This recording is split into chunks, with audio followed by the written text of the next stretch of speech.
নমস্কাৰ ছাত্ৰ ছাত্ৰীসকল, এই ভিডিঅ'টোত তোমালোকক মই পৰিমেয় সংখ্যা পাত্ৰীৰ অনুশীলনী 10 এৰ প্ৰশ্ন কিছুমান সমাধান কৰি দিবলৈ চেষ্টা কৰিম। মই যিবোৰ প্ৰশ্ন সমাধান কৰি নিদিওঁ সেই প্ৰশ্নবোৰ তোমালোকে মোৰ পাৰ্ট 1 আৰু পাৰ্ট 2 ভিডিঅ'টো চালেই নিজে সমাধান কৰিব পাৰিবা। ব'লা তেতিয়াহ'লে আমি অনুশীলনী 10 এৰ প্ৰশ্ন কিছুমান সমাধান কৰোঁ।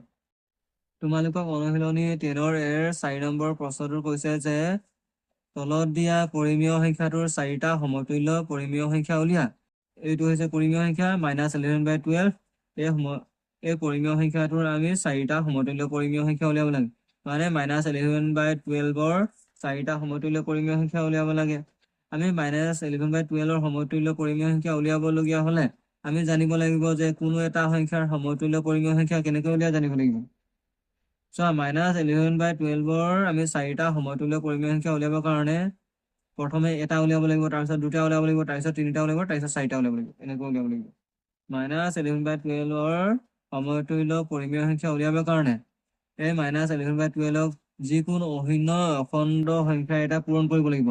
পূৰণ কৰাৰ পাছত যিটো সংখ্যা পাম সেই সংখ্যাটোৱে হ'ব -11/12ৰ সমতুল্য পৰিমেয় সংখ্যা। মানে যদি -11/12ক আমি 2য়ে পূৰণ কৰি দিওঁ, 2য়ে পূৰণ কৰাৰ পাছত -11/12ৰ এটা সংখ্যা এটা পাম নাই? পাম। সেই সংখ্যাটোৱে হ'ব -11/12ৰ সমতুল্য পৰিমেয় সংখ্যা। যদি -11/12ক আমি 3য়ে পূৰণ কৰি দিওঁ, 3য়ে পূৰণ কৰাৰ পাছত এটা সংখ্যা পাম নাই? পাম। সেই সংখ্যাটোও হ'ব -11/12ৰ সমতুল্য পৰিমেয় সংখ্যা। আমি এনেকৈ -11/12ৰ সমতুল্য পৰিমেয় সংখ্যাবোৰ উলিয়াও। আহা, তোমালোকৰ প্ৰশ্নটোত দিয়া আছে -11/12। আমি -11/12টো লিখি লওঁ। সমাধান লিখা আছে, সমাধানৰ ইয়াত লিখি লওঁ। -11/12 লিখিলো। এতিয়া -11/12ৰ আমি 4টা সমতুল্য পৰিমেয় সংখ্যা উলিয়াম। -11/12ৰ 4টা সমতুল্য পৰিমেয় সংখ্যা উলিয়াবৰ কাৰণে প্ৰথমে 2ৰ পৰা আৰম্ভ কৰিম। 2য়ে -11/12ক পূৰণ কৰিম। পূৰণ কৰি যিটো পাম সেইটোৱে হ'ব -11/12ৰ সমতুল্য পৰিমেয় সংখ্যা। এটা পাম। ঠিক তেনেকৈ আকৌ 3য়ে কৰি চাম। 3য়ে কৰাৰ পাছত আকৌ -11/12ৰ এটা সমতুল্য পৰিমেয় সংখ্যা পাম। সেইটো দুটা হ'ব। তেতিয়াহ'লে আমি প্ৰথমে -11/12ক মানে লবটো আৰু হৰটোক আমি 2য়ে পূৰণ কৰি দিওঁ। প্ৰথমে -11/12ক -11/12ক আমি কি কৰিম? এতিয়া 2য়ে পূৰণ কৰি দিওঁ ওপৰে তলে। 2 পূৰণ 2। এতিয়া আমি সমাধান কৰোঁ। 2 11 কিমান? 22। 22 পালো। বিয়োগ চিনটো আছে, বিয়োগ চিনটো লিখি দিয়া, কাৰণ প্লাছে মাইনাছে মাইনাছ। এতিয়া বাই আকৌ 2ৰ লগত 12 পূৰণ কৰা। 2 12 24। 24 পালো। ইয়াত মাইনাছ চিন নাই। এতিয়া পালো চোৱা, -11/12ক আমি 2য়ে পূৰণ কৰি পালো -22/24। পালো নাই? পালো। এইটোৱে হ'ব -11/12ৰ এটা সমতুল্য পৰিমেয় সংখ্যা। আমি এনেকৈ 4টা ওলাব লাগিব। এইটো এটা ওলাইছোহে আৰু 3টা ওলাব লাগিব। তেতিয়াহ'লে এতিয়া -11/12ক আমি 3য়ে পূৰণ কৰি দিওঁ। -11/12 ইনটু 3য়ে ওপৰতলে পূৰণ কৰি দিওঁ। পূৰণ কৰি আমি যি পাম সেইটোৱে হ'ব -11/12ৰ আন এটা সমতুল্য পৰিমেয় সংখ্যা। 3 11 33। 33 হ'ব। আকৌ মাইনাছ চিনটো আহিব, কাৰণ প্লাছে মাইনাছে মাইনাছ। এতিয়া ডিভাইডেড লিখা। ডিভাইডেড লিখি কি কৰিম? আকৌ 3ৰ লগত 12 পূৰণ কৰিম। 3 12 কিমান? 36। 3 12 36 হ'ল। তেতিয়াহ'লে -33/36 এইটো এটা -11/12ৰ সমতুল্য পৰিমেয় সংখ্যা। দুটা পালো। আৰু উলিয়াম, আৰু দুটা উলিয়াম। আকৌ -11/12ক আমি যিকোনো এটা সংখ্যাৰে পূৰণ কৰি দিম। তো এতিয়া 2য়ে কৰিলো, 3য়ে কৰিলো, আমি 4য়ে কৰি দিওঁ। সৰু সৰু সংখ্যাবোৰে কৰিবা। যদি আমি 10ও কৰোঁ সেইটোও হ'ব -11/12ৰ সমতুল্য পৰিমেয় সংখ্যা। আমি ডাঙৰ ডাঙৰ সংখ্যাবোৰ নকৰোঁ, সৰুৰ পৰা ষ্টাৰ্ট কৰিম। 2ৰ পৰা আৰম্ভ কৰি 2য়ে কৰিছো, 3য়ে কৰিছো, এতিয়া 4য়ে কৰিম। 4য়ে -11/12ক পূৰণ কৰি দিম।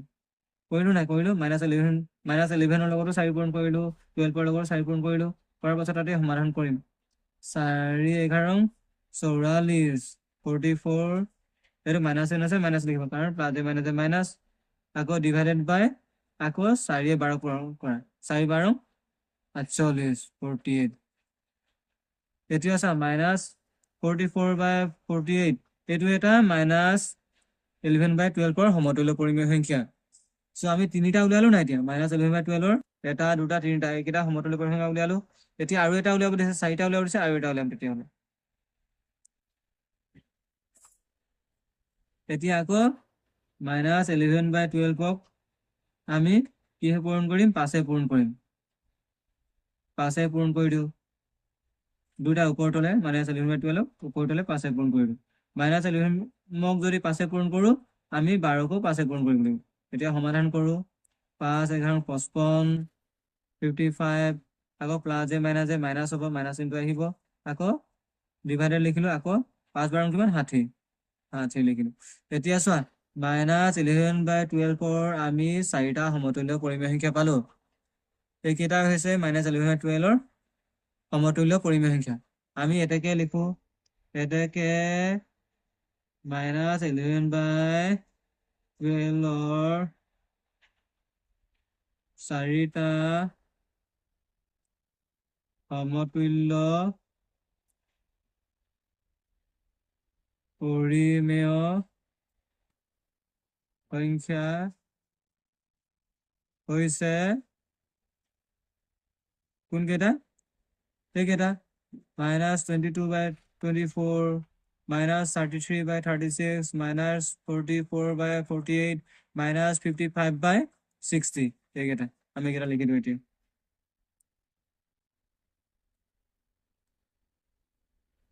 লিখি দিওঁ তেতিয়াহ'লে -22/24 এইটো এটা -33/36 এইটো এটা আকৌ -44/48 এইটো এটা আৰু কি আছে -55/60 এইটো এটা -55/60 আমি তেতিয়াহ'লে গম পালো কেনেকৈ সমতুল্য পৰিমেয় সংখ্যা উলিয়াই আমি এতিয়া নেক্সট প্ৰশ্নটো কৰিবলৈ আৰম্ভ কৰো আহা 5 নম্বৰ প্ৰশ্নটোত কৈছে যে তলৰ খালী ঠাইবোৰ উপযুক্ত সংখ্যাৰে পূৰ কৰা গৈছে চোৱা তোমালোকৰ এই 5 নম্বৰ ৰোমান নম্বৰ 2 প্ৰশ্নটোত কিছুমান খালী ঠাই দিয়া আছে নাই আছে আমি সেই খালী ঠাইবোৰ পূৰ কৰিব লাগে চোৱা -11/9 এইবোৰ হৈছে সমতুল্য পৰিমেয় সংখ্যা চোৱা -11/9 এইটো এটা সমতুল্য পৰিমেয় সংখ্যা এইটো এটা সমতুল্য পৰিমেয় সংখ্যা আৰু এইটো এটা সমতুল্য পৰিমেয় সংখ্যা আৰু এইটো এটা সমতুল্য পৰিমেয় সংখ্যা মানে -11/9 কেইটা সমতুল্য পৰিমেয় সংখ্যা দিয়া আছে এটা দুটা তিনিটা চাৰিটা আমি এই সমতুল্য পৰিমেয় সংখ্যাবোৰৰ কিছুমান খালী ঠাই দিয়া আছে নাই আছে এই সমতুল্য পৰিমেয় সংখ্যাৰ খালী ঠাইবোৰ পূৰ কৰিব লাগে চোৱা -11/9 প্ৰথম সমতুল্য পৰিমেয়টো চোৱা এইটো -11/9 এই প্ৰথম সমতুল্য পৰিমেয় সংখ্যাটোৰ 9ৰ সমতুল্য সংখ্যাটো দিয়া আছে নাই এই হৰৰ সমতুল্য সংখ্যাটো দিয়া আছে 36 দিয়া আছে কিন্তু -11ৰ সমতুল্য সংখ্যাটো দিয়া আছে জানো দিয়া নাই নহয় আমি ইয়াৰে উলিয়াব লাগে ইমানটোৰ -11ৰ সমতুল্য সংখ্যাটো উলিয়াব লাগে তেতিয়া আমি -11ৰ সমতুল্য সংখ্যাটো উলিয়াব লাগিব ঠিক তেনেকৈ চোৱা -11/9 এই দ্বিতীয় সমতুল্য সংখ্যাটো চোৱা দ্বিতীয় সমতুল্য সংখ্যাটো -11ৰ সমতুল্য সংখ্যাটো দিয়া আছে নাই -11ৰ এই সমতুল্য সংখ্যাটো দিয়া আছে কিন্তু এই 9টোৰ সমতুল্য সংখ্যাটো দিয়া আছে জানো নাই নহয় দিয়া নাই আমি 9টোৰ সমতুল্য সংখ্যা উলিয়াব লাগিব ঠিক তেনেকৈ -11/9 এই তৃতীয় সমতুল্য সংখ্যাটো এইটো 77/- এইটো হয় নাই হয় তেতিয়াহ'লে -11/9 সমতুল্য সংখ্যাটো দিয়া আছে -77 দিয়া আছে নাই -11ৰ সমতুল্য সংখ্যাটো হৈছে -77 দিয়া আছে কিন্তু এই 9ৰ সমতুল্য সংখ্যাটো দিয়া আছে দিয়া নাই নহয় দিয়া নাই এইটোৰ সংখ্যা উলিয়াব লাগিব ঠিক তেনেকৈ -11/9 এই চতুৰ্থ সমতুল্য সংখ্যাটোৰ 9ৰ সমতুল্য সংখ্যাটো দিয়া আছে নাই দিয়া আছে 9ৰ সমতুল্য সংখ্যাটো -108 দিয়া আছে কিন্তু -11ৰ সমতুল্য সংখ্যাটো দিয়া নাই নহয় এই সমতুল্য সংখ্যাটো উলিয়াব লাগিব বুজিলা তেতিয়াহ'লে -11/9 এই প্ৰথম সমতুল্য সংখ্যাটোৰ এই খালী ঠাই উলিয়াবৰ কাৰণে মানে -11ৰ সমতুল্য সংখ্যাটো উলিয়াবৰ কাৰণে প্ৰথমে 9ৰ সমতুল্য সংখ্যাটো কিহে পূৰণ হৈছে চাব লাগিব চোৱা 9ৰ সমতুল্য সংখ্যাটো 36 মানে 9ৰ লগত কি পূৰণ কৰি 36 হৈছে চাব লাগিব 9ৰ লগত কি পূৰণ কৰি 36 হৈছে 9ৰ লগত 4 পূৰণ কৰি 36 হৈছে নাই হৈছে এতিয়া 9ৰ লগত যদি 4 পূৰণ কৰি 36 হৈ যায় তেতিয়া -11ৰ লগত 4টা পূৰণ কৰিব লাগিব নাই -11ৰ লগত 4টো পূৰণ কৰিলে যিমান হ'ব সেইটোৱে হ'ব -11ৰ সমতুল্য সংখ্যা তেতিয়াহ'লে -11/9 সমতুল্য সংখ্যাটো পাম নাই পাম মানে খালী ঠাইটো পাম সেনেকৈ আমি অংকবোৰ এইকেইটাও কৰিব লাগিব তেতিয়াহ'লে আমি সমাধানটো কৰিলোঁ সমাধান লিখিলোঁ চোৱা সমাধান এতিয়া আমি প্ৰশ্নটো প্ৰথমে লিখিলোঁ তাৰপাছত কৰিম প্ৰশ্নটো লিখিলোঁ -11/9 সমতুল্য সংখ্যাবোৰ কোনটো ডেছ 36 দি আছে প্ৰথমটো দ্বিতীয়টো দি আছে -11/9 66 ডেছ দি আছে এইটো খালি ঠাই পূৰণ কৰিব লাগিব আৰু তৃতীয়টো দি আছে -11/9 সমতুল্য সংখ্যাটো 77 ডেছ দি আছে আৰু লাষ্টৰটো দি আছে -11/9 সমতুল্য সংখ্যাটো দি আছে ডেছ -108 মানে 108 দি আছে নে দি আছে এতিয়া আমি প্ৰথমে -11/9 এই প্ৰথম সমতুল্য সংখ্যাটোৰ খালি ঠাইটো পূৰণ কৰিম চোৱা -11/9 প্ৰথম সমতুল্য সংখ্যাটোৰ খালি ঠাই পূৰণ কৰিবৰ কাৰণে আমি প্ৰথমে 9ৰ সমতুল্য সংখ্যাটো চাই ল'ম 9ৰ সমতুল্য সংখ্যাটো দিয়া আছে নহয় দিয়া আছে সেইকাৰণে 9ৰ লগত কি পূৰণ কৰি 36 হৈছে চাব লাগিব গম পাইছা 9ৰ লগত যিটো সংখ্যা পূৰণ কৰি 36 হৈছে সেই সংখ্যাটোৰ লগতো -11টো পূৰণ কৰিব লাগিব কাৰণ আমি সমতুল্য সংখ্যা উলিয়াব হ'লে আমি জানো নহয় এই সমতুল্য সংখ্যাৰ লগত যদি যিকোনো এটা সংখ্যা পূৰণ কৰি দিওঁ পূৰণ কৰিলে এটা মান পাম নাই সেই মানটোৱে হৈছে -11/9 সমতুল্য সংখ্যা হয় ঠিক তেনেকৈ এইটো সেনেকৈ কৰিব লাগিব কিন্তু চোৱা এই সংখ্যাটোত -11/9 9ৰ সমতুল্য সংখ্যাটো দিয়া আছে -11ৰ সমতুল্য সংখ্যাটো দিয়া নাই নহয় সেইকাৰণে আমি -11ৰ সমতুল্য সংখ্যাটো উলিয়াব লাগিব প্ৰথমে মই ইয়াত তলত লিখি দিছোঁ চোৱা -11/9 লিখিলোঁ সমান চিন দিম এতিয়া আমি প্ৰথমৰটো কৰিম প্ৰথম -11/9 প্ৰথম সমতুল্য সংখ্যাটো এইটো ডেছ দি আছে নহয় ডেছ লিখিলোঁ 36 এতিয়া চাবা প্ৰথমে -11/9 9ৰ সমতুল্য সংখ্যাটো 36 হয় নাই 9ৰ সমতুল্য সংখ্যাটো 36 হৈছে মানে 9ৰ লগত কি পূৰণ কৰি 36 হৈছে 9ৰ লগত 4 পূৰণ কৰি 36 হৈছে নাই 9ৰ লগত যদি আমি 4 পূৰণ কৰি দিওঁ এই 4টো পূৰণ কৰি দিওঁ 36 হ'ব নাই কাৰণ 9 4 গুণ 36 হৈছে তেতিয়াহ'লে আমি এই 11টোৰ লগতো 4 পূৰণ কৰি দিব লাগিব তো 11টোৰ লগত 4 পূৰণ কৰিলে কিমান হ'ব 11 4 গুণ 46 হৈছে নাই 46 হ'ব তেতিয়াহ'লে 44 আৰু মাইনাছ চিনটো আছে নহয় মাইনাছ চিনটো লিখিব লাগিব তেতিয়াহ'লে কিমান পালোঁ -11ৰ সমতুল্য সংখ্যাটো -44 পালোঁ নাই কাৰণ 9ৰ লগত 4 পূৰণ কৰিহে 36 হৈছে নাই তেতিয়াহ'লে আমি -11ৰ লগতো 4 পূৰণ কৰিব লাগিব তেতিয়াহ'লে -44 পালোঁ নহয় এতিয়া -11ৰ সমতুল্য সংখ্যাটো লিখি দিওঁ ইয়াত কিমান 44 তেতিয়াহ'লে চোৱা -11/9 সমতুল্য পৰিমেয় সংখ্যাটো পালোঁ নাই পালোঁ এই খালী ঠাই পূৰণ কৰিলোঁ নহয় পালোঁ এতিয়া আমি -11/9 এই 2 নম্বৰ সমতুল্য সংখ্যাটোৰ খালী ঠাই পূৰণ কৰিম তেতিয়াহ'লে -11/9 2 নম্বৰ সমতুল্য সংখ্যাটো খালী ঠাই পূৰণ কৰি কি কৰিম এতিয়া আকৌ লিখিলোঁ প্ৰশ্নটো আকৌ এইডোখৰ লিখিলোঁ চোৱা -11/9 সমতুল্য সংখ্যা দিয়া আছে কিমান 66 ডেছ দিয়া আছে মানে এইডোখৰ খালী ঠাই পূৰণ কৰিব লাগিব তেতিয়া চোৱা -11/9 11ৰ সমতুল্য সংখ্যাটো দিয়া আছে নাই -11ৰ সমতুল্য সংখ্যাটো দিয়া আছে কিন্তু 9ৰ সমতুল্য সংখ্যাটো দিয়া নাই নহয় সেইকাৰণে আমি চাম যে -11ৰ লগত কি পূৰণ কৰি 66 হৈছে তেতিয়াহ'লে -11ৰ লগত 6 পূৰণ কৰি 66 হৈছে নাই হৈছে মানে -6 পূৰণ কৰি কাৰণ মাইনাছে প্লাছ হৈছে এইটো প্লাছত আছে নহয় সেইকাৰণে -এটাৰ লগত পূৰণ কৰি দিছে চোৱা -11ৰ লগত যদি 6 পূৰণ কৰোঁ -11ৰ লগত যদি -6 এটা পূৰণ কৰোঁ তেতিয়াহ'লে কিমান হ'ব 66 হ'ব নাই হ'ব কাৰণ মাইনাছে প্লাছ হ'ব তেতিয়া প্লাছত আছে সেইকাৰণে প্লাছ বনাব লাগিব প্লাছ বনাবৰ কাৰণে -6টোৰ লগত পূৰণ কৰিব লাগিব -11টো তেতিয়াহ'লে চোৱা -11ৰ সমতুল্য সংখ্যাটো 66 -11ৰ লগত কি পূৰণ কৰিলে আমি 66 পাব লাগিব -11ৰ লগত আমি -6টো পূৰণ কৰিব লাগিব -6টো পূৰণ কৰিলেহে আমি 66 পাম কাৰণ এইটো প্লাছত আছে নাই আছে সেইকাৰণে আমি -11ৰ লগত যদি আমি -6টো পূৰণ কৰি আমি 66 পাইছোঁ তেতিয়া 9ৰ লগতো আমি -6 এটা পূৰণ কৰিব লাগিব 9ৰ লগত -6টো পূৰণ কৰাৰ লগে লগে কি হ'ব 9ৰ সমতুল্য পৰিমেয় সংখ্যাটো পাম নাই মানে সংখ্যাটো পাম তেতিয়াহ'লে খালী ঠাই পূৰ হ'ব তেতিয়াহ'লে আমি কি কৰোঁ 9ৰ লগতো আমি -6টো পূৰণ কৰি দিওঁ 9ৰ লগত যদি -6টো পূৰণ কৰি দিওঁ কিমান হ'ব 9 6 গুণ 54 হয় নাই 9 6 গুণ 54 হ'লে কিমান 54 আৰু মাইনাছ চিনটো আছে নে মাইনাছ হ'ব বুজিলা কেনেকৈ কৰিলোঁ তেতিয়াহ'লে চোৱা -11/9 দ্বিতীয় সমতুল্য পৰিমেয় সংখ্যাটোৰ 9ৰ সমতুল্য সংখ্যাটো কিমান হ'ব -54 -54 হ'ল এতিয়া -11/9 আমি তৃতীয় সমতুল্য পৰিমেয় সংখ্যাটোৰ খালী ঠাই আছে নহয় সেইটো উলিয়াম চোৱা -11/9 তৃতীয় পৰিমেয় সংখ্যাটোৰ -11ৰ সমতুল্য সংখ্যাটো দিয়া আছে নাই আছে তেতিয়াহ'লে আমি এই 9ৰ সমতুল্য সংখ্যাটো উলিয়াব লাগিব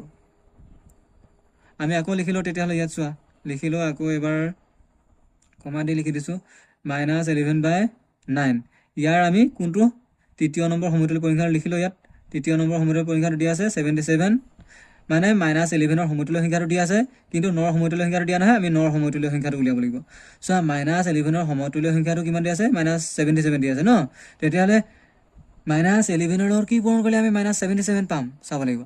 -11ৰ লগত যদি আমি 7 এটা পূৰণ কৰি দিওঁ হয় নাই কাৰণ 7 × 7 7 × 7 7 × 77 হয় নাই হয় সেইকাৰণে -11ৰ লগত যদি আমি 7 এটা পূৰণ কৰি দিওঁ 7টো পূৰণ কৰিলে 77 হ'ব নাই -77 হ'ব তেতিয়াহ'লে -11ৰ লগত যদি আমি 7 পূৰণ কৰি 77 পাইছোঁ তেতিয়াহ'লে এই 9ৰ লগতো আমি কি 7 এটা পূৰণ কৰিব লাগিব নাই কাৰণ যদি -11ৰ লগতো 7 পূৰণ কৰিলে আমি 9ৰ লগতো 7 পূৰণ কৰিব লাগিব কাৰণ -11/9ৰ এইটো সমতুল্য পৰিমেয় সংখ্যা উলিয়াব দিছে নাই দিছে সেইকাৰণে চোৱা -11ৰ লগত 7 পূৰণ কৰিছে নহয় আমি 9ৰ লগতো 7 পূৰণ কৰিম তেতিয়া 9ৰ লগত আমি 7 পূৰণ কৰিলে কিমান হ'ব 9 7 গুণ 63 9 7 গুণ 63 হ'লে কিমান ইয়াত 63 হ'ব 63 হ'ব তেতিয়া 9ৰ সমতুল্য পৰিমেয় সংখ্যাটো পালোঁ নাই কাৰণ খালী ঠাইটো পূৰ কৰিলোঁ নাই তেতিয়াহ'লে কৰিলোঁ তেতিয়াহ'লে আমি পালোঁ চোৱা -11/9ৰ সমতুল্য পৰিমেয় 3 নম্বৰ সমতুল্য পৰিমেয়টো -77 কিমান হ'ব 63 হ'ল বুজিলা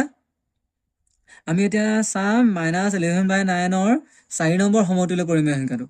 চোৱা -11/9ৰ 4 নম্বৰ সমতুল্য পৰিমেয় সংখ্যাটোৰ 9ৰ সমতুল্যৰ সংখ্যাটো দিয়া আছে নাই 9ৰ সমতুল্য সংখ্যাটো -108 দিয়া আছে নাই মানে 108 দিয়া আছে বিয়োগ 108 কিন্তু -11ৰ সমতুল্য সংখ্যাটো দিয়া নাই নহয় আমি -11ৰ সমতুল্য সংখ্যাটো উলিয়াম তেতিয়াহ'লে বুজিলা আমি তলত কৰি দিওঁ আৰু এবাৰ ইয়াত লিখি দিছোঁ চোৱা -11/9ৰ আমি কি 4 নম্বৰ সমতুল্য পৰিমেয় সংখ্যাটো উলিয়াব লাগে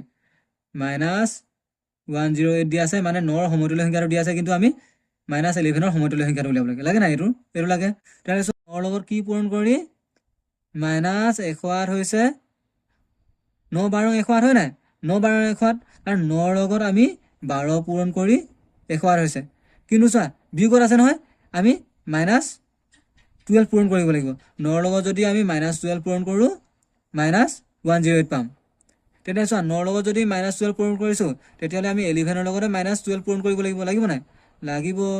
11ৰ লগতো আমি -12টো পূৰণ কৰিব লাগিব 11ৰ লগত যদি -12 পূৰণ কৰোঁ কিমান হ'ব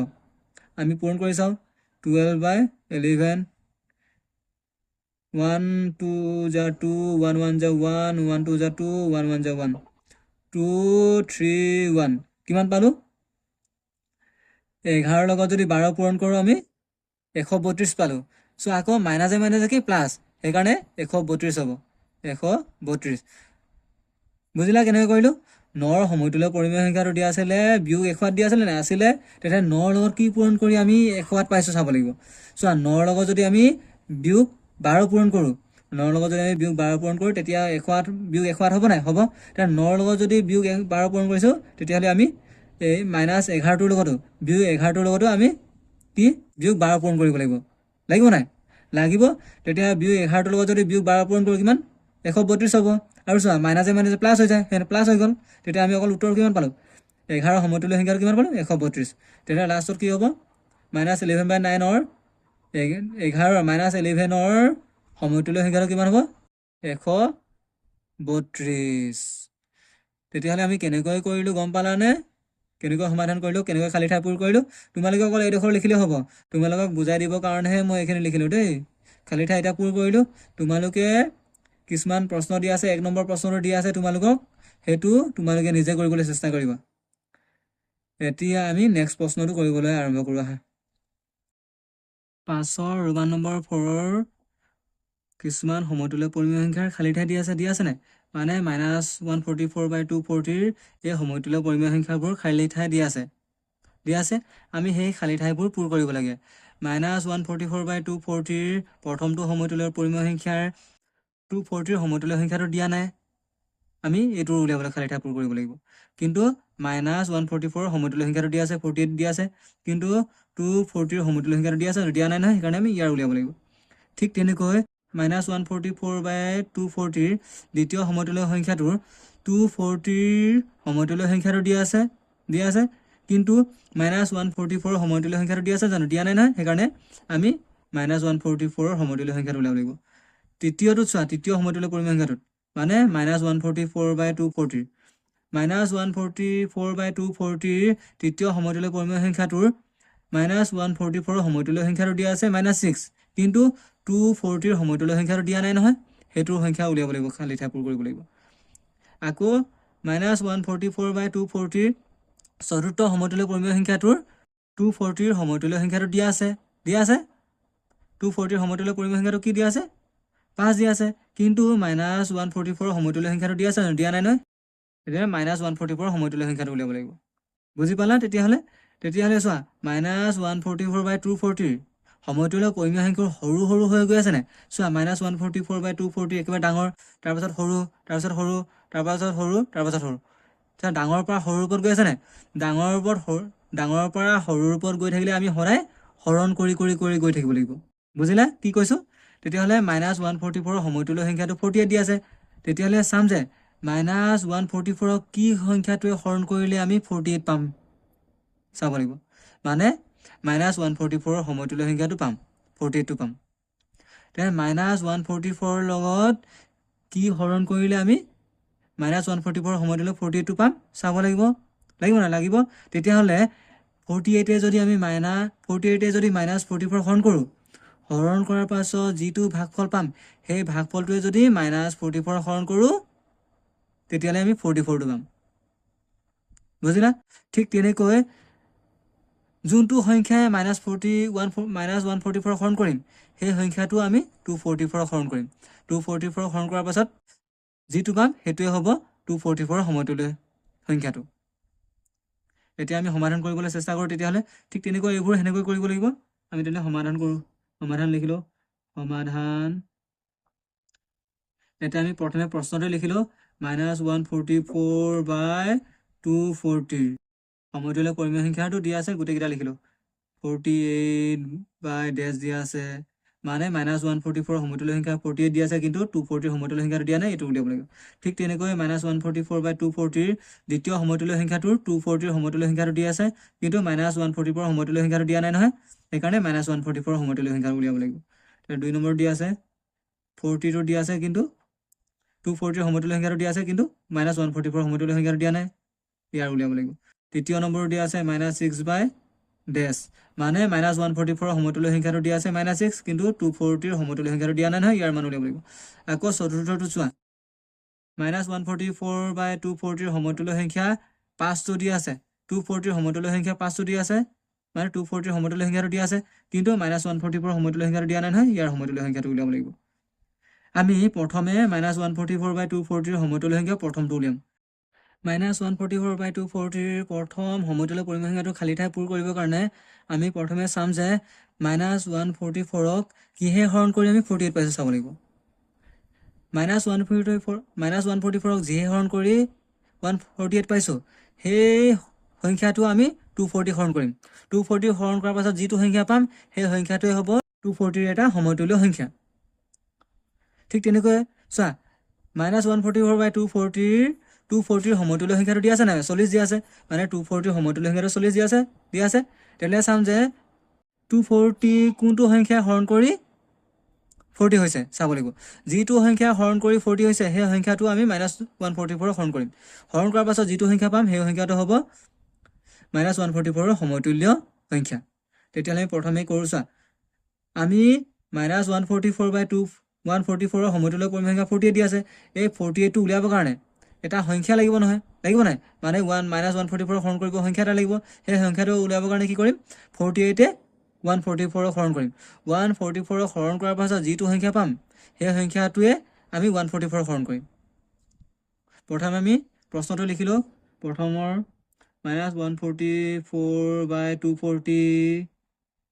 লিখিলোঁ লিখাৰ পাছত প্ৰথম সমতুল্য সংখ্যাটো লিখোঁ চোৱা 48/ডেছ মানে আমি 240 সমতুল্য সংখ্যাটো উলিয়াব লাগে কিন্তু -140 সমতুল্য সংখ্যাটো দিয়া আছে নাই -144 সমতুল্য সংখ্যাটো দিয়া আছে তেতিয়াহ'লে চোৱা -144 সমতুল্য সংখ্যাটো হৈছে 48 কাৰণ ডাঙৰ পৰা সৰু হৈ গৈছে সেইকাৰণে আমি হৰণ কৰিম 48 144 হৰণ কৰিম হৰণ কৰাৰ পাছত যিটো সংখ্যা পাম সেই সংখ্যাটোৱে আকৌ আমি 144 হৰণ কৰিম বুজিলা হৰণ কৰি আমি 48 পাম নহয় পাম আকৌ সেই সংখ্যাটো আমি 240 হৰণ কৰিম 240 হৰণ কৰাৰ পাছত যিটো সংখ্যা পাম সেইটো হ'ব 240 সমতুল্য সংখ্যা তেতিয়াহ'লে আমি 48 144 হৰণ কৰোঁ প্ৰথমে চোৱা হৰণ কৰোঁ ইয়াত চাইডত কৰোঁ 144 বাই 48 আমি 144 হৰণ কৰোঁ চোৱা 48 লগত কি পূৰণ কৰিলে 144 পাওঁ তেতিয়াহ'লে চোৱা 48 লগত যদি আমি 4 পূৰণ কৰোঁ 4 8 গুণ 32 নহ'ব 3 লওঁ 3 8 গুণ 24 4 2 গ'লেছে 3 4 গুণ 12 13 14 14 পালোঁ যদি 48 লগত যদি আমি 3 পূৰণ কৰোঁ তেতিয়াহ'লে 144 পাওঁ 48 লগত যদি আমি 3 পূৰণ কৰোঁ কিমান পাওঁ 144 তেতিয়া ভাগ শূন্য হ'ল নাই শূন্য হ'ল এতিয়া চোৱা 48 লগত আমি 3 পূৰণ কৰি 144টো পাইছোঁ নাই তেতিয়াহ'লে 48 লগত যদি আমি 3 পূৰণ কৰোঁ কি 144 পাইছোঁ আমি কি কৰিম তেতিয়াহ'লে -144ক -3 হৰণ কৰিম কাৰণ মাইনাছ প্লাছ হ'ব লাগিব নহয় এইটো প্লাছ দি আছে মানে -44 সময়টো -144 সময়টোলৈ পৰিমেয় সংখ্যাটো দি আছে কি 48 দি আছে মানে প্লাছত দি আছে নাই তেতিয়াহ'লে আমি -144 কি হৰণ কৰিম -3 হৰণ কৰি দিম 3 হৰণ কৰাৰ পাছত যিটো সংখ্যা পাম সেইটো হ'ব 148 বুজিলা তেতিয়াহ'লে চোৱা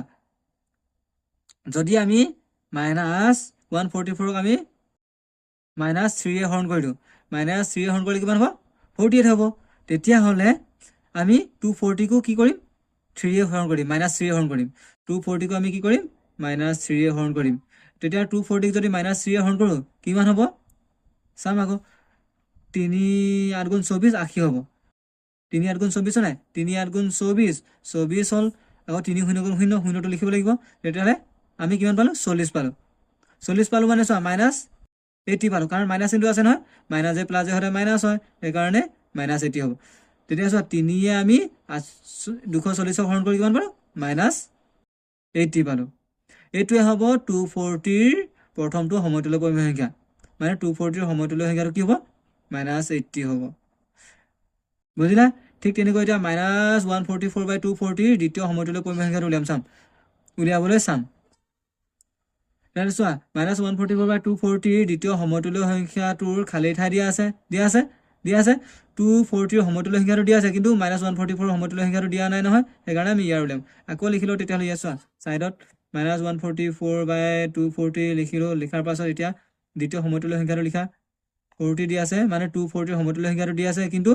-144 সমতুল্য সংখ্যাটো দিয়া নাই নহয় এইটোৰ মান উলিয়াব লাগে এতিয়া চাম যে প্ৰথমে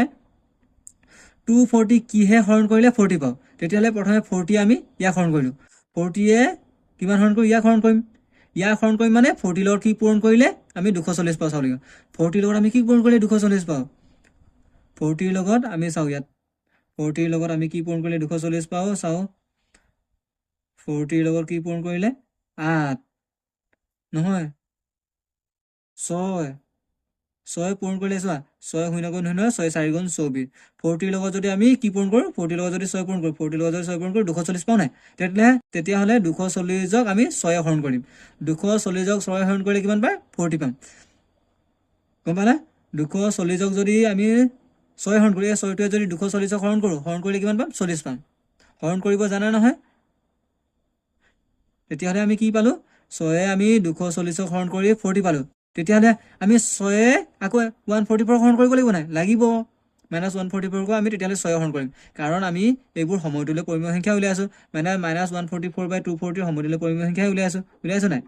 উলিয়াইছোঁ আমি পূৰণৰ ক্ষেত্ৰত কৰিছিলোঁ প্ৰথমটো এতিয়া আমি দ্বিতীয়টো হৰণৰ ক্ষেত্ৰত কৰিছোঁ কাৰণ ডাঙৰৰ পৰা সৰুলৈ গৈ আছে নহয় সেইকাৰণে হৰণ কৰিব লাগিব বুজিলা তেতিয়াহ'লে আমি চোৱা 240ক আমি 6 হৰণ কৰিছোঁ 240ক যদি 6 হৰণ কৰিছোঁ তেতিয়াহ'লে আমি -144কো আমি 6 হৰণ কৰিব লাগিব হৰণ 6 লিখা তেতিয়া 6 আমি 144ক হৰণ কৰিলে কিমান হ'ব 6 যদি 144ক হৰণ কৰোঁ আমি লিখিলোঁ ইয়াত চাইডত হৰণ কৰি চাওঁ 144 6টো ভাজক এইটো ভাজ্য 6 প্ৰথমে 14 হৰণ যায় নাই যায় কাৰণ 1 হৰণ যায় 14 যায় তেতিয়া 6 2 গুণ 12 হ'ল 6 2 গুণ 12 বিয়োগ কৰিলে কিমান পাম 2 পাম 4 পৰা 2 গ'লে 2 1 পৰা 1 গ'লে 0 লিখিব নালাগে এতিয়া 2টো 4টো নমাই না 4 6 লগত কি পূৰণ কৰিলে 4 পাওঁ চাম এতিয়া 6 লগত 6 3 গুণ 18 6 4 গুণ 24 6 লগত 4 পূৰণ কৰিলে 24 পাওঁ পাৰোঁ নাই 24 হৰণ কৰিলে কি বিয়োগ কৰিলে 0 হৈ যাব ভাগে 0 পালো কি ভাগফল কিমান হ'ব 24 পালো তেতিয়াহ'লে 6ৰ লগত যদি 6 যদি আমি -144 হৰণ কৰোঁ কিমান পাম 24 পাম তেতিয়াহ'লে -144 সমতুল্য পৰিমেয় সংখ্যাটো পাম নাই 24 পালো কিন্তু চা -144 হৰণ কৰিছে 6 তেতিয়া মাইনাছটো আহিব নাই আহিব কাৰণ মাইনাছে প্লাছে মাইনাছ হ'ল তেতিয়া 24 হ'ব -24 মানে তেতিয়াহ'লে -44 সমতুল্য পৰিমেয় সংখ্যা কি পালো -24 তেতিয়াহ'লে কি লিখিম -144/240 দ্বিতীয় সমতুল্য পৰিমেয় সংখ্যাটো 240ৰ সমতুল্য সংখ্যাটো দিয়া আছে কিন্তু -144 সমতুল্য সংখ্যাটো দিয়া নাছিলে এতিয়া আমি কিমান পালো -424 পালো নাই এইটোৱে হ'ব -144/240 দ্বিতীয় সমতুল্য পৰিমেয় সংখ্যাৰ খালী ঠাইটোৰ মান এতিয়া আমি -144/240 তৃতীয় সমতুল্য পৰিমেয় সংখ্যাটোৰ খালী ঠাই পূৰ কৰোঁ আকৌ প্ৰথম ইয়াত লিখিলো চোৱা আমি লিখিলো -144/240 আমি তৃতীয় সমতুল্য পৰিমেয় সংখ্যা কিমান দিয়া আছে লিখিলো কিমান -6 দিয়া আছে মানে -144 সমতুল্য সংখ্যাটো দিয়া আছে কিন্তু 240 সমতুল্য সংখ্যাটো দিয়া নাই এইটোৰ মান উলিয়াব লাগিব 240 সমতুল্য সংখ্যাটো উলিয়াব লাগিব তেতিয়া চোৱা -144 সমতুল্য সংখ্যাটো -6 উলিয়াব লাগে নাই তেতিয়াহ'লে -144 কিটো সংখ্যা হৰণ কৰিলে -6 পাম চাব লাগিব তেনে -6ৰ লগত কি পূৰণ কৰিলে 144 চাব লাগিব লাগিব তেতিয়া -6 হৰণ কৰি দিওঁ -6 144 হৰণ কৰি দিওঁ মানে 6 144 হৰণ কৰি চাওঁ প্ৰথমে চোৱা হৰণ কৰি যিটো সংখ্যা পাম সেই সংখ্যাটোৱে আমি -144 হৰণ কৰিম তেতিয়াহ'লে 144 কি হৰণ কৰিম 6 হৰণ কৰি দিওঁ 6 হৰণ কৰিলে কিমান হ'ব 24 হ'ব নাই আমি কৰিছিলোঁ নহয় 6 2 গুণ 12 12ৰ 12 পালো এতিয়া 2ৰ 4ৰ পৰা 2 গ'লে 2 1ৰ পৰা 1 গ'লে 0 আকৌ 4টো নমাই আনিব লাগিব নাই 24 পালো 6ৰ লগত কি পূৰণ কৰিলে 24 হয় 6 4 গুণ 24 হ'ল নাই 24 ভাগে 0 হ'ল এতিয়া চোৱা 6ৰ লগত 24 পূৰণ কৰি আমি 144 পাইছিলোঁ 6ৰ লগত 24 পূৰণ কৰি কিমান পালো 144 তেতিয়াহ'লে আমি কি কৰিব লাগিব এই 24 আমি -144 হৰণ কৰিম 24 যদি -144 হৰণ কৰোঁ কি পাম -6 পাম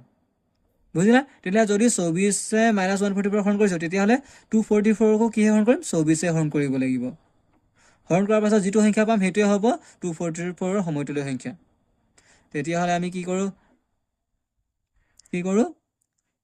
-144ক আমি 24 হৰণ কৰি দিওঁ 24 হৰণ কৰোঁ কিমান পাম -6 পাওঁ তেতিয়াহ'লে আমি কি কৰিম 242কো আমি কিহে হৰণ কৰিম 24 হৰণ কৰিম নাই হৰণ কৰিলে কি পাম চাম এতিয়া 24 গুণ 24 10 পাম 10 হৰণ কৰিব জানো নহয় হৰণ কৰি দেখাইছোঁ চাইডত 240ক আমি কি হৰণ কৰিব লাগে 24 হৰণ কৰিব লাগে নাই এতিয়া 24 আৰু 240 হ'লে 24 2 হৰণ নেযায় সেইকাৰণে 24ক যা 24 গুণ কিমান হ'ব 24 পালো নাই পালো ভাগে এইকেইটা গোটেই 0 হ'ল নাই 0 হ'ল কিন্তু 0টোক আমি হৰণ কৰিব লাগিব নাই 0টো নমাই আনিলোঁ 0টোকো হৰণ কৰিব লাগিব চোৱা 0টোক হৰণ কৰিব কি কৰিম 24ৰ লগত কি পূৰণ কৰিলে 0 24ৰ লগত 0 পূৰণ কৰিলে 0 হয় নাই বিয়োগ কৰিলে 0 হ'ব তেতিয়াহ'লে কিমান পালোঁ 10 পালোঁ তেতিয়াহ'লে চোৱা 240ক যদি 24 হৰণ কৰোঁ 10 পাওঁ তেতিয়াহ'লে আমি কি পালোঁ 240ৰ সমতুল্য সংখ্যাটো 10 পালোঁ তেতিয়াহ'লে খালী ঠাই পূৰ হ'ল নাই হ'ল তেতিয়া -144/240ৰ সমতুল্য পৰিমেয় সংখ্যাটো কিমান হ'ব -6/10 বুজিলা তেতিয়াহ'লে আমি নেক্সট চোৱা -144/240ৰ সমতুল্য সংখ্যা 4 নম্বৰ সমতুল্য সংখ্যাটো উলিয়াব লাগে মানে 240ৰ সমতুল্য সংখ্যাটো 5 দিয়া আছে কিন্তু -144ৰ সমতুল্য সংখ্যাটো দিয়া নাই নহয় ইয়াৰ মান উলিয়াম তেতিয়াহ'লে কি কৰিম চোৱা 240 কিহে হৰণ কৰিলে 5 পাওঁ চাব লাগিব মানে 5 আমি 240ক হৰণ কৰিম 240ক হৰণ কৰি যিটো সংখ্যা পাম সেই সংখ্যাটোৱে আমি দুইটাকে হৰণ কৰিম হৰণ কৰাৰ পাছত যিটো পাম সেইটোৱে হ'ব -144ৰ কি সমতুল্য সংখ্যা কাৰণ -144ৰ সমতুল্য সংখ্যাটোৱে ওলাব দিছে নাই এতিয়া আকৌ চাইডত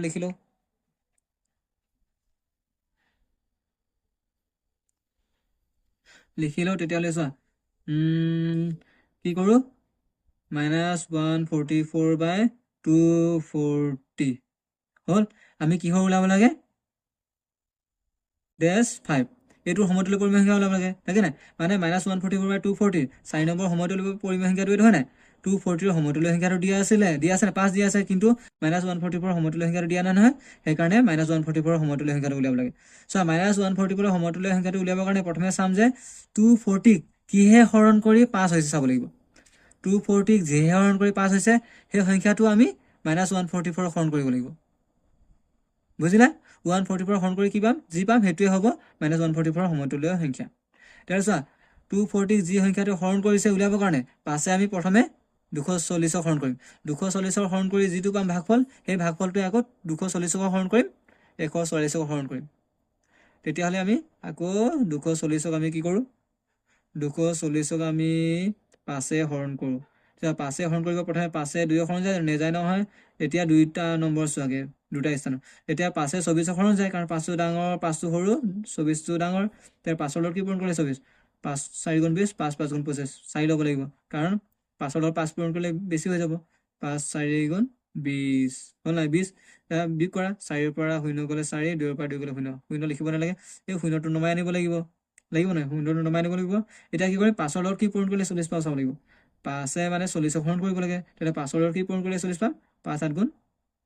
40 হ'ল নাই 40 এতিয়া ভাগ শেষ 0 হ'ল 0 হ'ল নাই হ'ল তেতিয়া হ'লে কিমান পালো চা 5ৰ লগত যদি 48 পূৰণ কৰোঁ 240 পাওঁ নাই পাওঁ তেতিয়াহ'লে 240 কি হৰণ কৰিম 48 হৰণ কৰিম 240 যদি আমি 48 হৰণ কৰোঁ তেতিয়া 5 পাম ঠিক তেনেকৈ 240 যদি 48 হৰণ কৰোঁ তেতিয়াহ'লে -144 ক 48 হৰণ কৰিব লাগিব -144 কি হৰণ কৰিম 48 হৰণ কৰিম হৰণ কৰিলে যিটো পাম সেইটোৱে হ'ব -144 সমতুল্য সংখ্যা তেতিয়াহ'লে 240 কি হৰণ কৰোঁ 240 আমি কি হৰণ কৰোঁ 48 244 যদি আমি 48 হৰণ কৰোঁ 5 পাওঁ নাই পাওঁ মানে 240 সমতুল্য সংখ্যাটো পাওঁ তেতিয়াহ'লে চোৱা 240 যদি 48 হৰণ কৰিছে তেতিয়াহ'লে -144 কো কি হৰণ কৰিম 48 হৰণ কৰিম 48 হৰণ কৰি দিয়া হৰণ কি হ'ব 48 তেতিয়াহ'লে 48 -144 হৰণ কৰা হৰণ কৰিলে যিটো হ'ব সেইটোৱে হ'ব -144 সমতুল্য সংখ্যা তেতিয়া খালী ঠাইটো পূৰ হৈ যাব আমি ইয়াত হৰণ কৰি চাওঁ 44 লিখি লোৱা 44 কি 44 কিহে হৰণ কৰিব লাগে 48 হৰণ কৰিব লাগে 48 হৰণ কৰিবৰ কাৰণে প্ৰথমে কি চাম চোৱা 48 1 হৰণ যায় নেযায় কাৰণ 1টো সৰু 48 ডাঙৰ সেইকাৰণে 2 নম্বৰটো চাবা দুটা স্থান চোৱা এতিয়া 14 আকৌ 48 হৰণ যায় নেযায় কাৰণ 14টো সৰু 48টো ডাঙৰ আকৌ 3 নম্বৰ যোৱা এতিয়া 48 144 হৰণ যায় কাৰণ 144টো ডাঙৰ 48টো সৰু এতিয়া 48ৰ লগত কি পূৰণ কৰিলে 144 পাম চাব লাগিব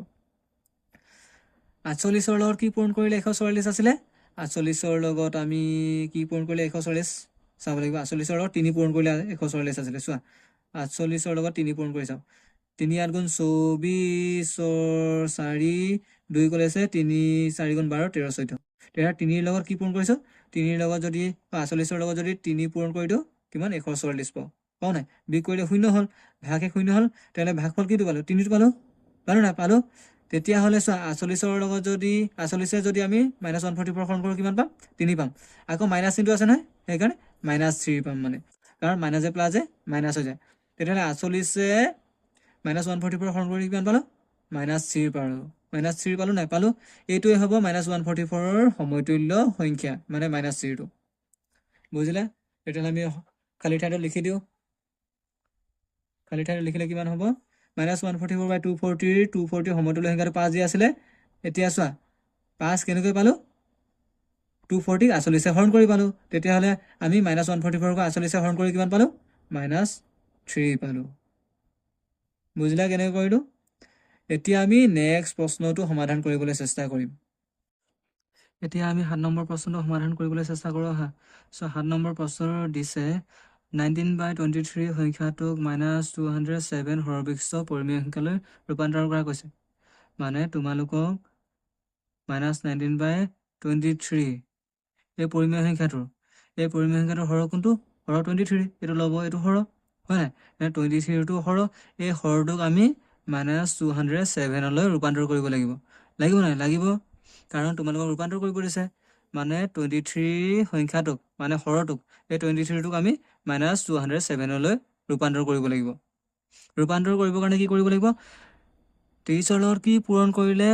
বিয়োগ 207 হয় চাব লাগিব 23ৰ লগত কি পূৰণ কৰিলে বিয়োগ 207 চাব লাগিব নাই চাবৰ কাৰণে আমি 23 বিয়োগ 207 হৰণ কৰিম 207 হৰণ কৰি যিটো সংখ্যা পাম সেই সংখ্যাটো আমি 23ৰ লগত পূৰণ কৰিম নাই 23ৰ লগত যদি পূৰণ কৰোঁ আমি 19ৰ লগত পূৰণ কৰিব লাগিব 23ৰ লগত সেই সংখ্যাটো পূৰণ কৰিলে আকৌ 207 পাম নহয় সেনেকৈ কৰিম তেতিয়াহ'লে আমি সমাধান কৰোঁ প্ৰথমে প্ৰশ্নটো লিখিলো এতিয়া সমাধান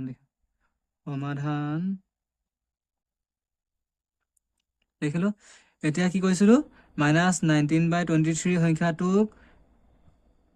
আমি -207 সৰবিশিষ্ট পৰিমেয় সংখ্যালৈ ৰূপান্তৰ কৰিব লাগে নাই মানে -19/23 এই সংখ্যাটোৰ হৰ কোনটো 23 -19টো ল'ব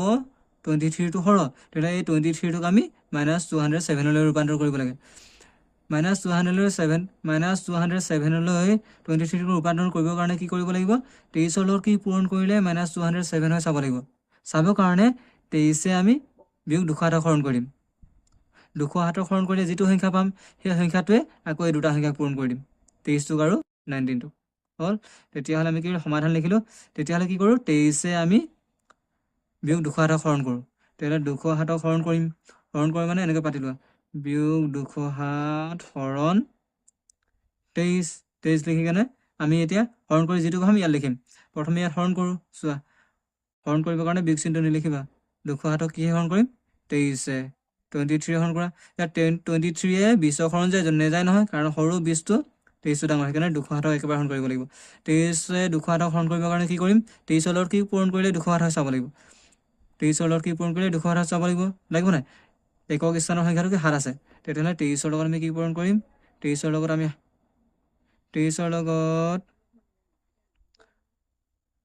8 পূৰণ কৰিলে 3 গুণ 24 হ'ব নহ'ব 9 7 গুণ 9 3 গুণ 27 9 পূৰণ কৰিব লাগিব 23ৰ লগত যদি 9 পূৰণ কৰোঁ কিমান হয় 3 9 গুণ 27 হয় 7 3 2 গ'লে থাকিলে 9 2 গুণ 18 19 20 কিমান পালোঁ 207 পালোঁ নাই 23ৰ লগত তেতিয়াহ'লে 9 পূৰণ কৰি আমি 207 পাওঁ তেতিয়া ভাগে 0 হ'ল কাৰণ বিয়োগ কৰিলে 0 হ'ব নাই হ'ব তেতিয়া 23ৰ লগত 9 পূৰণ কৰিলে আমি কিমান পাওঁ 207 তেতিয়া 23 207 হৰণ কৰিলে কিমান পাওঁ 9 পাওঁ 9 পাওঁ মানে বিয়োগ 9 পাওঁ কাৰণ ইয়াত বিয়োগ চিন আছে নাই আছে প্লাছে মাইনাছে হ'লে মাইনাছ হয় সেইকাৰণে বিয়োগ চিন লিখিব লাগিব তেতিয়া 23 207 হৰণ কৰি কিমান পাওঁ বিয়োগ 9 পালোঁ মানে 23 বিয়োগ 207 হৰণ কৰি আমি বিয়োগ 9 পালোঁ এই বিয়োগ 9টোৱে আমি এতিয়া কি কৰিম এই বিয়োগ 19টোক আৰু 23টোক পূৰণ কৰি দিম পূৰণ কৰিলে হৰটো কিমান হৈ যাব বিয়োগ 207 হৈ যাব হ'ব আৰু বিয়োগ 19টো যি হ'লে হ'ব আৰু কাৰণ আমাক অকল হৰটোহে বনাব দিছে বিয়োগ 207 সেইকাৰণে হৰটো বনাই দিওঁ এতিয়া কি আমি লিখোঁ -19/23 এইটো লিখাৰ পাছত এতিয়া আমি কি কৰিম -19/23টোক আমি কি পূৰণ কৰি দিম -9 পূৰণ কৰি দিম কাৰণ আমাক হৰটো বিয়োগ 207 লৈ ৰূপান্তৰ কৰিব দিছে নাই কাৰণ 23ৰ লগত যদি -9টো পূৰণ কৰি দিওঁ তেতিয়া আমি হৰটো আমি কিমান পাম বিয়োগ 207 পাম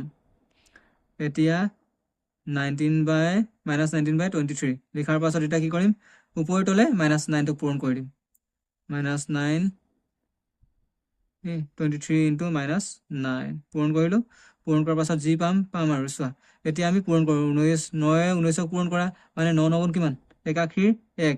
8 7 থাকিলে 9 গুণ 9 9ৰ লগত 8 যোগ কৰি কিমান 10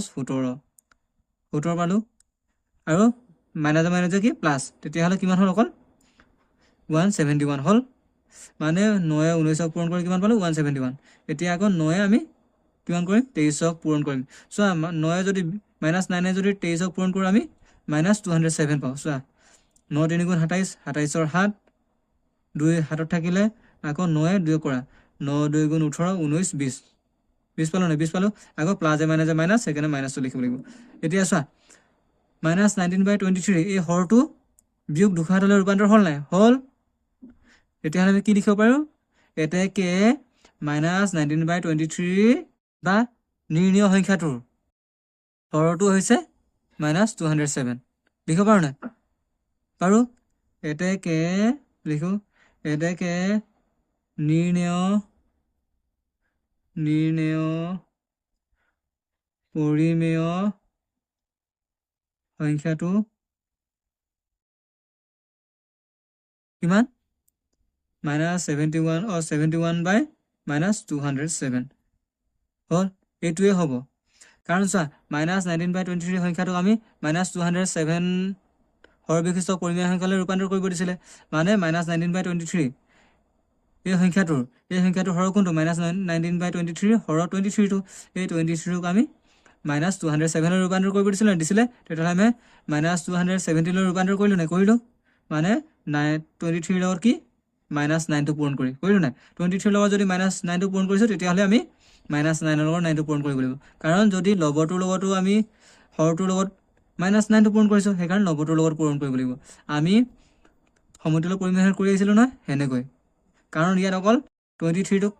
এইটো -207 লৈ ৰূপান্তৰ কৰিব দিছে নাই কাৰণ সৰুৰ পৰা ডাঙৰ হৈছে সেইকাৰণে 23 লগত পূৰণ কৰিব লাগিব যদি ক'লেহেঁতেন য'ত 23টোক যদি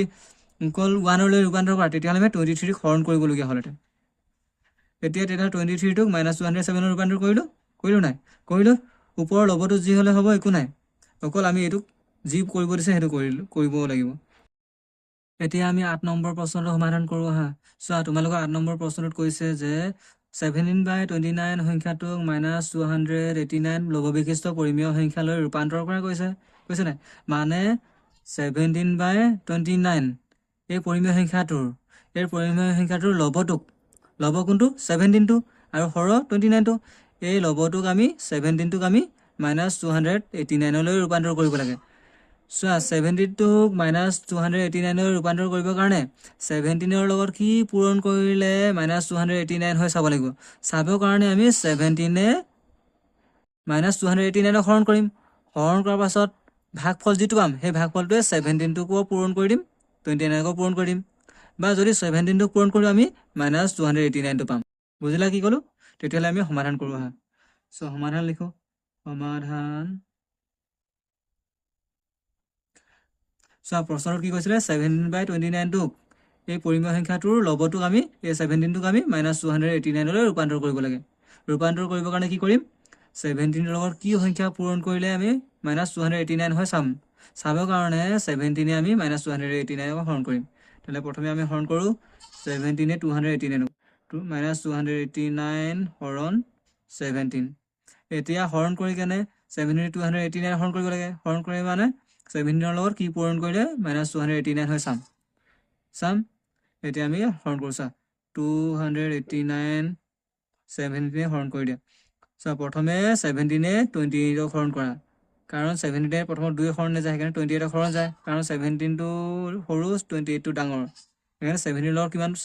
লগত কিমান পূৰণ কৰিলে 28 হৈ চাম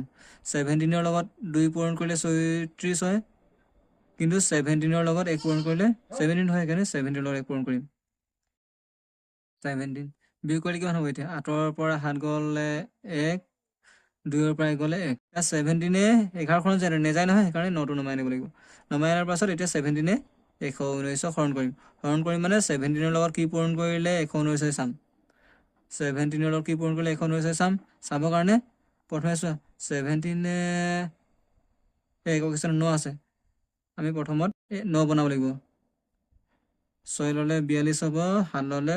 9 হ'ব 7 7 গুণ 49 9 4 অকলে থাকিলে 7 গুণ 7 4 11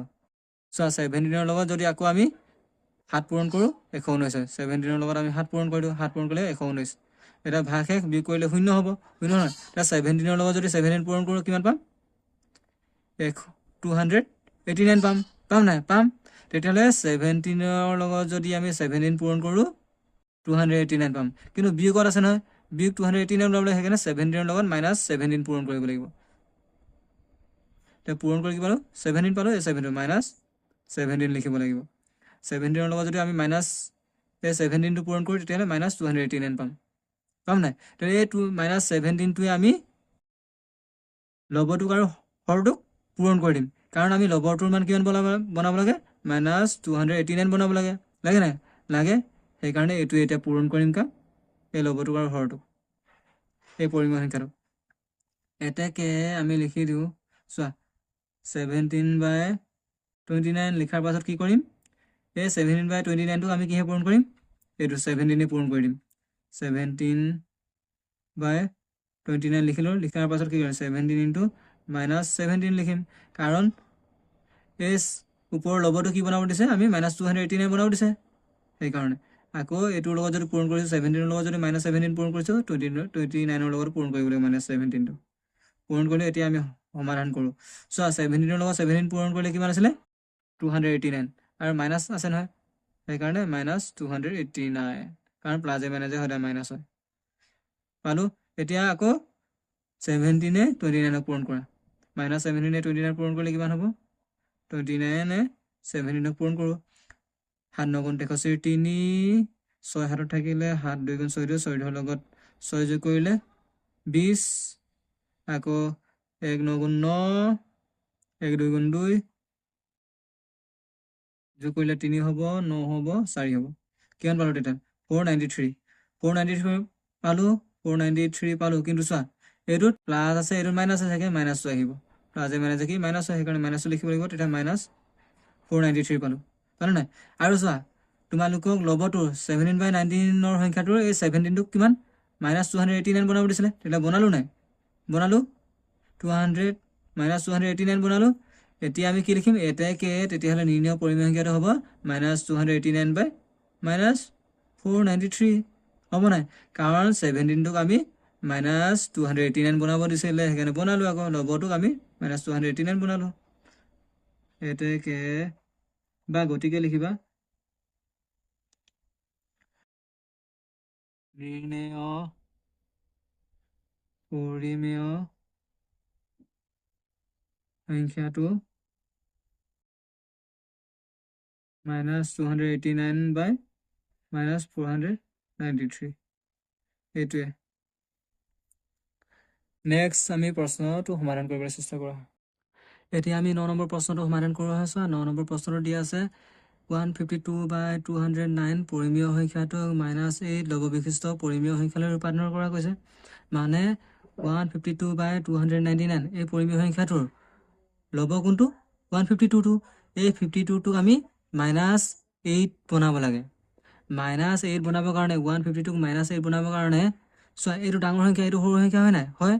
সেইকাৰণে 152টোক -8 বনাবৰ কাৰণে আমি 152টোক কোনোবা এটা সংখ্যাই হৰণ কৰিব লাগিব হৰণ কৰিলেহে -8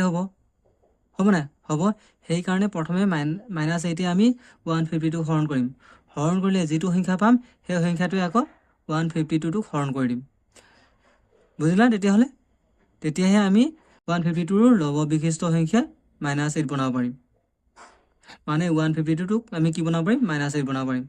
એટલે আমি সমাধান লিখিলোঁ প্ৰশ্নটো চোৱা সমাধান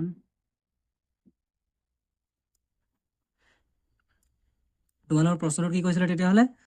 152/209 পৰিমেয় সংখ্যাটোক -8 লব বিশিষ্ট পৰিমেয় সংখ্যা ৰূপান্তৰ কৰা কৈছিলে নাই কৈছিলে মানে 152/209 এই পৰিমেয় সংখ্যাটোৰ লব কোনটো এইটো 152টো আৰু হৰৰ 209টো লবটোক কি বনাব দিছে 152টোক -8 বনাব দিছে -8 বনাবৰ কাৰণে কি কৰিম আমি -8 আমি 152টোক হৰণ কৰি দিম হৰণ কৰিলে যিটো সংখ্যা পাম সেই সংখ্যাটো আকৌ 152টোক হৰণ কৰি দিম কাৰণ সেই সংখ্যাটোৱে যদি 152টোক হৰণ কৰোঁ হৰণ কৰিলেহে -8 হ'ব বুজিলা তেতিয়াহ'লে কি ক'লোঁ কাৰণ আমি 152টোক কি -8 কৰিব লাগে লব বিশিষ্ট পৰিমেয় সংখ্যালৈ ৰূপান্তৰ কৰিব দিছিলে নহয় -8 মানে এইটো সেইকাৰণে এতিয়া আমি লিখিম চোৱা হৰণ কৰিম আকৌ 152টোক কিহে হৰণ কৰিম -8 লিখা 152 হৰণ -8 লিখিলোঁ এতিয়া আমি 8 152টোক হৰণ কৰিম মানে হৰণ কৰা মানে আঁতৰৰ লগত কি পূৰণ কৰিলে 152 পাব চাব লাগিব 152টো লিখিলোঁ লিখাৰ পাছত আমি 8 হৰণ কৰিম প্ৰথমে 8 15 হৰণ কৰা 8 1 গুণ 8 8 2 গুণ 16 এগুণ যাব 8 1 গুণ 8 এতিয়া 15ৰ পৰা 8 গ'লে কিমান 7 আকৌ ভাগ 1 পালোঁ 7 পালোঁ নাই এতিয়া 8 7ক হৰণ নাযায় সেইকাৰণে 2টো নমাই নিব লাগিব এতিয়া 8ৰ লগত কি পূৰণ কৰিলে 72 হৈ চাব লাগিব মানে 8 72 হৰণ কৰিব লাগে সেইকাৰণে 8ৰ লগত কি পূৰণ কৰিলে 72 হৈ চাব লাগিব নালাগিব তেতিয়া 8ৰ লগত কি পূৰণ কৰিলে 72 8 9 গুণ 72 এতিয়া ভাগ 1 0 হ'ল মানে চোৱা 8 19ৰ লগত পূৰণ কৰিলে কিমান পাওঁ তেতিয়াহ'লে 152 পাওঁ নাই যে 8ৰ লগত 19 পূৰণ কৰিলে 152 পাওঁ তেতিয়াহ'লে চোৱা 8ৰ লগত যদি আমি 8ৰ লগত যদি আমি 19 পূৰণ কৰোঁ তেতিয়াহ'লে 152 পাওঁ নাই তেতিয়াহ'লে ইয়াত আমি কিমান লিখিব লাগিব 19 আৰু চোৱা বিয়োগ চিনটো আছে নাই বিয়োগ চিন আছে সেইকাৰণে বিয়োগ পূৰণ কৰিব লাগিব কাৰণ প্লাছ এ মাইনাছ এ সদায় মাইনাছ হয় সেইকাৰণে যদি -8টোৱে আমি 152 হৰণ কৰিব লাগে হৰণ কৰিবৰ কাৰণে -8ৰ লগত কি পূৰণ কৰিলে আমি 152 পাব লাগিব সেইকাৰণে -8ৰ লগত যদি আমি -19টো পূৰণ কৰোঁ তেতিয়া 152 পাওঁ এতিয়া চোৱা -8ৰ লগত -19 পূৰণ কৰিলে 152 পাওঁ নাই আমাক কিন্তু কৈছিলে কি 152টোক আমি -8লৈ ৰূপান্তৰ কৰিব দিছে নাই সেইকাৰণে এই -19টোৱে আমি 152টোক হৰণ কৰি দিম বুজিলা তেতিয়াহ'লে এতিয়াকে আমি গতিকে লিখো চোৱা গতিকে 152/209 সংখ্যাটোৰ লব আৰু হৰক -19ৰে হৰণ কৰি পাওঁ লিখো -19ৰে হৰণ কৰি পাওঁ মই আগৰ প্ৰশ্নকেইটা এনেকৈ লিখি নিদিলোঁ এনেকৈ লিখিলেও হ'ব নিলিখিলেও হ'ব দেই তথাপি লিখি দিছোঁ হৰণ কৰি পাওঁ কি পাওঁ তেতিয়াহ'লে চোৱা তেতিয়াহ'লে আমি 152টোক কি হৰণ কৰিব লাগে -19ৰে সেইকাৰণে প্ৰথম লিখিলোঁ এতেকে 152/209 সমান 152টোক এতিয়া আমি -19ৰে হৰণ কৰি দিম কাৰণ আমি 152টোক কি বনাব লাগে -8 বনাব লাগে মানে 152টো লব হয় নাই সেই লবটোক আমি -8লৈ ৰূপান্তৰ কৰিব লাগে 209 লিখিলোঁ এতিয়া আমি কিহে হৰণ কৰি দিম -19ৰে হৰণ কৰি দিম -19ৰে হৰণ কৰিলে আমি 152টোৰ কিমান পাম -8 পাম ইয়াৰ লব বিশিষ্ট সংখ্যাটো 19 হৰণ ওপৰত কৰিলে তলতো কৰিব লাগিব হৰণ 19 কৰিলোঁ এতিয়া আমি হৰণ কৰোঁ 19ৰে 152 হৰণ কৰিব লাগে 19ৰে 152 হৰণ কৰা মানে 19ৰ লগত কি পূৰণ কৰিলে 19ৰ লগত কি পূৰণ কৰিলে 152 পাম কিমান পূৰণ কৰিলে 8 পূৰণ কৰিলে হয় নাই 8 লিখে -19ৰে হৰণ কৰিব দিছিলে দেই -19 লিখিব লাগিব এই -19 আছে নহয় -19ৰে হৰণ কৰিব লাগিব কাৰণ এইটো -19 আছে -19ৰ লগত কি পূৰণ কৰিলে 152 পাম চাব লাগিব -19ৰ লগত যদি আমি 8 পূৰণ কৰোঁ -8 পূৰণ কৰোঁ তেতিয়াহ'লে কি 152 পালোঁ তেতিয়া চোৱা -19ৰে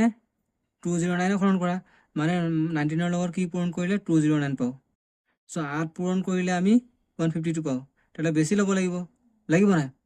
তেতিয়াহ'লে 19ৰ লগত কিবা এটা পূৰণ কৰিব লাগিব আমি চাওঁ কি পূৰণ কৰিব লাগিব 19ৰে এইটো হৰণ কৰি দিওঁ হৰণ কৰিলে যিটো পাম সেইটোৱে হ'ব হৰণ কৰি দিওঁ 19ৰে 209 হৰণ কৰিব দিছে সেইখন হৰণ কৰি দিওঁ 19ৰে 1 যাব 19 10ৰ পৰা 9 গ'লে 1 19 19 1 যা 19 বি কৰিলে 0 হ'ল তেতিয়াহ'লে চোৱা 19ৰ লগত যদি 11 পূৰণ কৰোঁ আমি 209 পাওঁ তেতিয়াহ'লে ইয়াত কিমান হ'ব 11 হ'ব আকৌ চোৱা ইয়াত মাইনাছ আছে নহয় ইয়াত প্লাছ আছে মাইনাছে প্লাছে কি মাইনাছ এতিয়া আমি চোৱা পালোঁ 152 সংখ্যাটোৰ কি পালোঁ -8 পালোঁ নাই পালোঁ মানে 152টোকে আমি -8লৈ ৰূপান্তৰ কৰিব দিছিলে মানে 152 ল'ব হৈছিলে এই ল'বটোক আমি -8লৈ ৰূপান্তৰ কৰিব দিছিলে সেইকাৰণে আমি কৰিলোঁ নাই তেতিয়াহ'লে আমি কি লিখিম এতেকে নিৰ্ণেয় পৰিমেয় সংখ্যাটো লিখোঁ নিৰ্ণেয় পৰিমেয় সংখ্যাটো কি হ'ব -8/-11 এতিয়া আমি নেক্সট প্ৰশ্নটো কৰিবলৈ আৰম্ভ কৰোঁ এতিয়া আমি 10 নম্বৰ প্ৰশ্নটো কৰিবলৈ চেষ্টা কৰোঁ চোৱা তোমালোকৰ 10 নম্বৰ প্ৰশ্নটো দিছে -186/155ক -5 সৰলবিশিষ্ট পৰিমেয় সংখ্যালৈ ৰূপান্তৰ কৰা কৈছে মানে কৈছে যে -186/155 এইটো এটা পৰিমেয় সংখ্যা এই পৰিমেয় সংখ্যাৰ হৰ কোনটো হৰ হৈছে 155টোক আমি -5লৈ ৰূপান্তৰ কৰিব লাগিব মানে 155টোক আমি -5 বনাব লাগিব কাৰণ আমাক প্ৰশ্নটোত কৈছে যে -186/155 এই পৰিমেয় সংখ্যাটোৰ হৰ কোনটো এই পৰিমেয় সংখ্যাটোৰ হৰ 155 এই হৰটোক আমি -5লৈ ৰূপান্তৰ কৰিব দিছে সেইকাৰণে আমি ৰূপান্তৰ কৰিব লাগিব চোৱা -186/155 এই পৰিমেয় সংখ্যাটোৰ হৰটোক -5লৈ ৰূপান্তৰ কৰিবৰ কাৰণে আমি চাব লাগিব যে 155ক কিহে হৰণ কৰিলে -5 হ'ব চাব লাগিব। চাবৰ কাৰণে আমি -5এ 155ক হৰণ কৰি দিম। হৰণ কৰাৰ পাছত যিটো সংখ্যা পাম সেই সংখ্যাটোৱে আকৌ 155ক হৰণ কৰি দিম। হৰণ কৰিলে আমি -5টো পাম। বুজিলা কি ক'লো? তেতিয়াহ'লে আমি অংকটো সমাধান কৰোঁ আহা। সমাধান লিখিলোঁ। সমাধান আমি কি কৈছিলোঁ? -186/155 এই পৰিমেয় সংখ্যাটো -5লৈ ৰূপান্তৰ কৰিব লাগিব কাৰণে 155ক কিহে হৰণ কৰিলে -5 পাব লাগে কৈছিলোঁ। তেতিয়াহ'লে -5এ আমি 155ক হৰণ কৰোঁ প্ৰথমে। হৰণ কৰাৰ পাছত যিটো সংখ্যা পাম সেই সংখ্যাটো আকৌ 155ক হৰণ কৰি দিম। তেতিয়াহ'লে লিখোঁ 155 হৰণ -5। এতিয়া -5এ 155ক হৰণ কৰোঁ। মানে -5এ 155 হৰণ কৰা মানে -5ৰ লগত কি পূৰণ কৰিলে 155 পাম চাব লাগিব। এতিয়া হৰণ কৰোঁ 155ক 5এ হৰণ কৰোঁ, হৰণত মাইনাছ চিনটো নাহে। এতিয়া 5এ 15 হৰণ কৰিম। 5 3 গুণ 15 বিয়োগ কৰিলে 0 হ'ব। 5 9 আনা। এতিয়া 5ৰ লগত কি পূৰণ কৰিলে 5, 5ৰ লগত 1 পূৰণ কৰিলে 5 বিয়োগ কৰিলে কিমান 0 হ'ব। ভাগশেষ 0 হ'ল নহয়। এতিয়া চোৱা 5ৰ লগত যদি আমি 31 পূৰণ কৰোঁ তেতিয়াহ'লে 155 পাওঁ নাই? পাওঁ। তেতিয়াহ'লে কি হ'ব? 5ৰ লগত আমি কিমান পূৰণ কৰিব লাগিব? 31 পূৰণ কৰিব লাগিব। 5ৰ লগত যদি আমি 31 পূৰণ কৰোঁ তেতিয়া কিমান হ'ব? 155 হ'ব। -5ৰ লগত যদি 31 পূৰণ কৰোঁ -155হে ওলাব। গম পাইছ নাই? ইয়াত +55 আছে, সেইকাৰণে -31 পূৰণ কৰিব লাগিব। -5ৰ লগত যদি -31 পূৰণ কৰোঁ তেতিয়াহে 155 পাম, কাৰণ মাইনাজে সদায় প্লাছ হ'ব। যদি ইয়াত চোৱা প্লাছ চিনটো থাকিলেহেঁতেন, মাইনাজে প্লাজে সদায় মাইনাছ হ'লহেঁতেন নাই? সেইকাৰণে এতিয়া আমি কি কৰিলোঁ? তেন্তে -5ৰ লগত -31টো পূৰণ কৰি আমি 155 উলিয়ালোঁ। উলিয়াই কেনে এতিয়া আমি -31টোৱে 155ক হৰণ কৰিম, -186কো হৰণ কৰিম, কাৰণ -155টোক আমি -5লৈ ৰূপান্তৰ কৰিব লাগিব। কৈছে নাই? কাৰণ -186/155 এই পৰিমেয় সংখ্যাটোৰ হৰটোক মানে 155টোক -5 বনাব লাগে। সেইকাৰণে আমি এটাকে লিখিম, গতিকে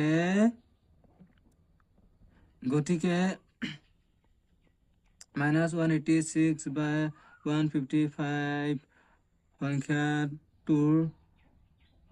সংখ্যাটোৰ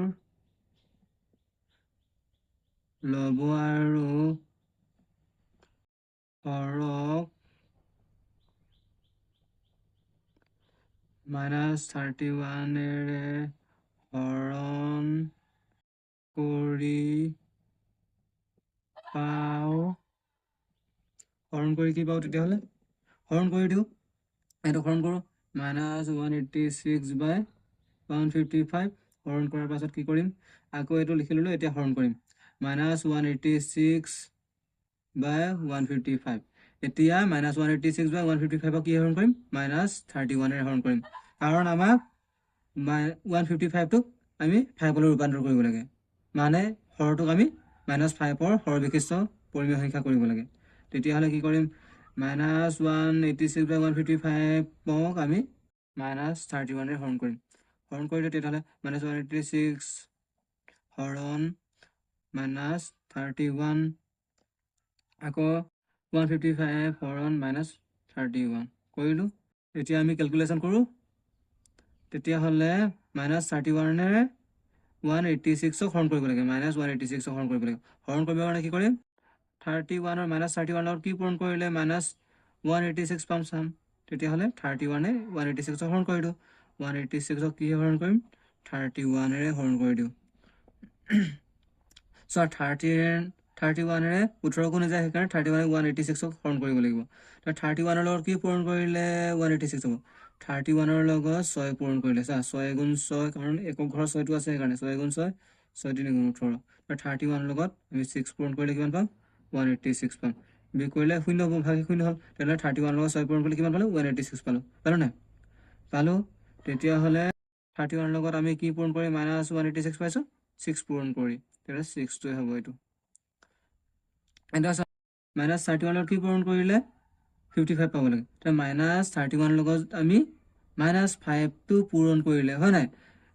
না নহয় হয় -31 লগত আমি -5টো পূৰণ কৰিলে 155 পাম 155টোক আমি -5 সৰলবিশিষ্ট পৰিমেয় সংখ্যালৈ ৰূপান্তৰ কৰিব দিছিলে নহয় সেইকাৰণে আকৌ আমি হৰণ কৰি নাথাকোঁ কাৰণ কৰিব দিছিলে এইটোৱে পাম হৰণ কৰিলে আমি -5 পাম বুজিলা তেতিয়াহ'লে -186/155 এই পৰিমেয় সংখ্যাটোৰ হৰটোক মানে 155টোক আমি -5 সৰলবিশিষ্ট পৰিমেয় সংখ্যালৈ ৰূপান্তৰ কৰিলোঁ এটাকে আমি লিখোঁ নিৰ্ণয় পৰিমেয় সংখ্যাটো হ'ব এটাকে নিৰ্ণয় পৰিমেয় সংখ্যাটো কিমান 6/-5 বুজিলা তেতিয়াহ'লে আমি এতিয়া নেক্সট প্ৰশ্নটো কৰিবলৈ আৰম্ভ কৰোঁ